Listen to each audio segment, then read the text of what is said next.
We start by navigating to Exercises, Repetition. We then focus on the empty shopping cart test case. And within this test case, we navigate to Process, Empty Shopping Cart. Here, we will add the modules as specified in the workbook. We start with the shopping cart module and we rename this test step to Verify Table Exists. Next, we will add the shopping cart module again and rename the test step to Count Number of Unique Items in Cart.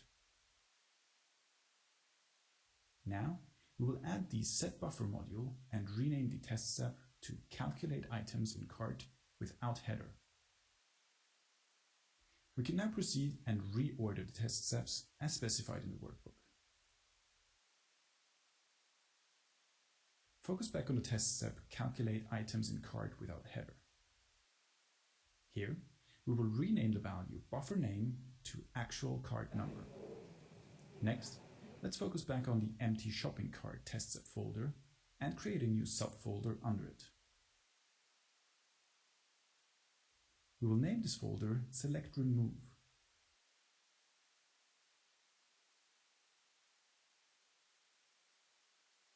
And we will set the value for the property repetition to the buffer we named earlier. Inside the newly created folder, we will add the shopping cart module and rename it to Empty Cart. Let's start filling in the values in the test steps.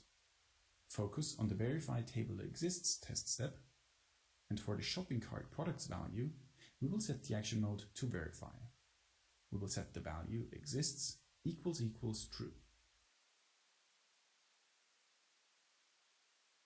Next, focus on the count number of unique items in cart test step. For the shopping cart products value, we will set the action mode to Select. For the first row, set the action mode to Buffer and the value to Result Count Cart Items to set its value.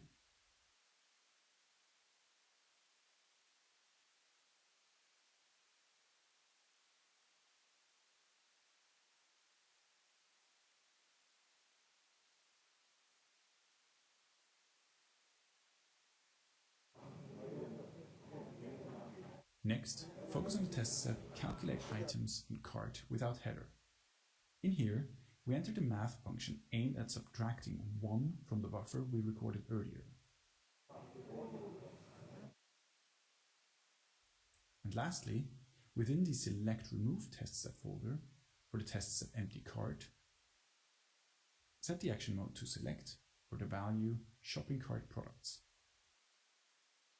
Rename the row value to $open curly bracket repetition close curly bracket and set the action mode to Select.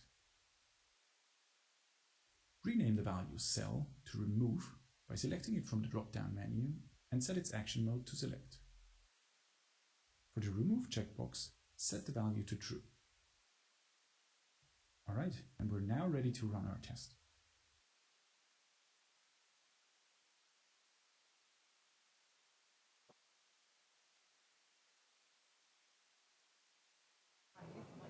As you can see, Tosca has added a number of items to the cart and then proceeded to remove them all together.